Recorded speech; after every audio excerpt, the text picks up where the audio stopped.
আমরা প্রথম থেকে যে কথাটি বলেছি যে আমরা চাই এই অন্তর্বর্তীকালীন সরকার সফল হোক। 17 বছর পর কোনো গণমাধ্যমকে সাক্ষাৎকার দিয়েছেন তারেক রহমান। গতকাল সোমবার সাক্ষাৎকারের প্রথম পর্ব প্রকাশ করেছে বিবিসি। আজ মঙ্গলবার দ্বিতীয় ও শেষ পর্ব প্রকাশ করা হয়েছে। বিবিসি বাংলাকে বিএনপির ভারপ্রাপ্ত চেয়ারম্যান তারেক রহমানের সাক্ষাৎকারের দ্বিতীয় পর্বে উঠে এসেছে গুরুত্বপূর্ণ বিভিন্ন প্রসঙ্গ। অন্তর্বর্তীকালীন সরকারের বিভিন্ন কার্যক্রম ও এই সরকারের সাথে বিএনপির সম্পর্ক কেমন হবে তা তুলে ধরেন তারেক রহমান। কূটনীতির ক্ষেত্রে মূলনীতি কেমন হবে, বিশেষ করে প্রতিবেশী দেশ ভারতের সাথে সম্পর্ক নিয়ে প্রশ্নের উত্তর দেন বিএনপির ভারপ্রাপ্ত চেয়ারম্যান। 111 সরকার নিয়েও কথা বলেন তিনি। বিএনপির ভারপ্রাপ্ত চেয়ারম্যান তারেক রহমান বলেছেন, সংস্কার শেষে সুষ্ঠু নির্বাচন দেয়াই অন্তর্বর্তীকালীন সরকারের মূল দায়িত্ব। আর এর উপরে নির্ভর করবে এই সরকারের সাথে সম্পর্ক শীতল না উষ্ণ থাকবে। অন্তর্বর্তীকালীন সরকার প্রধান যতক্ষণ পর্যন্ত দৃঢ় থাকবেন ওনাদের বক্তব্যে, ওনাদের কাজে, ততই সন্দেহ চলে যাবে। বিবিসি বাংলাকে দেয়া সাক্ষাৎকারে তিনি আরও বলেছেন, ভারত যদি স্বৈরাচারকে আশ্রয় দিয়ে দেশের মানুষের বিরাগভাজন হয়, সেক্ষেত্রে তাদের কিছু করার নেই। দেশের মানুষের সঙ্গেই থাকবে বিএনপি। কূটনীতির ক্ষেত্রে বিএনপির নীতি সবার আগে বাংলাদেশ। 111-এ দেশকে অন্ধকারের দিকে নিয়ে যেতে চেয়েছিল বলে মন্তব্য করেছেন তিনি। 11 সরকার তো একটি উদ্দেশ্য প্রণোদিত।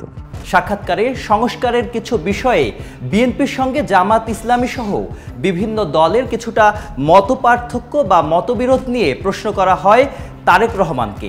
এখন হয়তো অনেকে সংস্কারের কথা বলছেন, সেদিন কিন্তু সংস্কারের সও তারা বলেননি। শেকড় থেকে শিখরে এক ব্যক্তির প্রধানমন্ত্রী, সংসদ নেতা ও দলের প্রধান থাকার প্রস্তাবে বিএনপি নোট অফ ডিসেন্ট নিয়েও প্রশ্ন করা হয়। এই প্রশ্নের উত্তরে বিএনপির ভারপ্রাপ্ত চেয়ারম্যান বলেন, আমাকে অন্যের সঙ্গে একমত হতে হবে তাহলে গণতন্ত্র, আর যদি অন্যের সঙ্গে দ্বিমত করি তাহলে গণতন্ত্র না। এটি কেমন গণতন্ত্র? কারণ গণতন্ত্র মানেই হচ্ছে বিভিন্ন মতামত থাকবে। আমরা অনেক ব্যাপারেই একমত হব, হয়তো সকল ব্যাপারে একমত হব না, কিন্তু কিছু ব্যাপারে দ্বিমত থাকতেই পারে।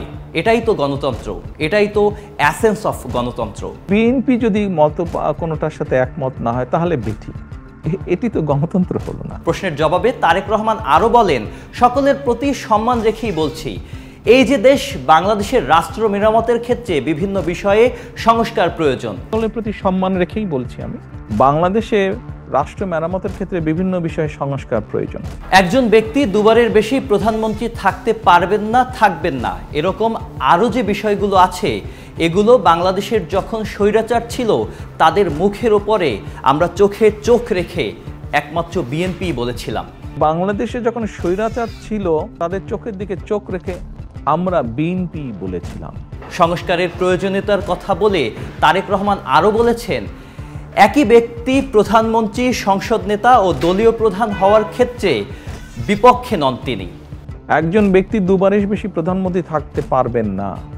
সংস্কার প্রসঙ্গে তারেক রহমান আরও বলেছেন, যেগুলো সাংবিধানিক অনুমোদনের প্রয়োজন সেগুলো নির্বাচিত সংসদে হলেই ভালো হবে।